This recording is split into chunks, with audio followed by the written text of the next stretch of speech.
वॾे वज़ीर मुराद अली शाह चयो आहे त कराची में बरसात वॾी तबाही मचाई, पर मिरपुर ख़ास में कराची खां बि वधीक बरसात पई।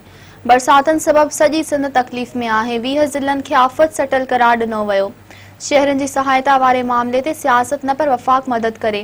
कराची ट्रांसमिशन प्लान बाबति मूंखे का ॼाण ई नाहे ॾिनी वई। मीडिया ज़रिए कुझु पतो पियो। वज़ीर आज़म जे दौरे बाबति बि कॾहिं ॿुधायो ई नाहे वेंदो।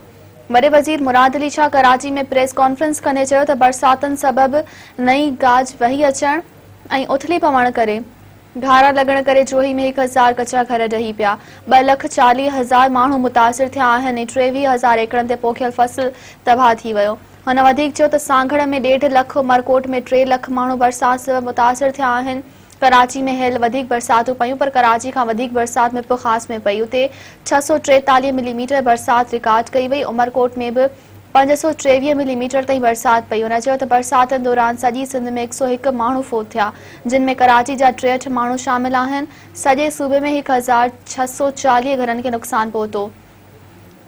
सिंध हुकूमत जूं सूबे में इमदादी सरगर्मियूं जारी आहिनि। जोही में 6000 खेमा विरहाया विया आहिनि। उमरकोट में 4000, सांगड़ में 6000 ऐं बदीन में बि 6000 खेमा विरहाया विया आहिनि। मुराद अली शाह वधीक चयो त कराची में बरसात वॾी तबाही मचाई।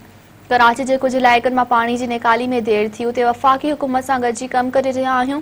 चाहियूं था त रुॻो कराची न पर सॼे सूबे में वफ़ाक़ गॾिजी कमु करे।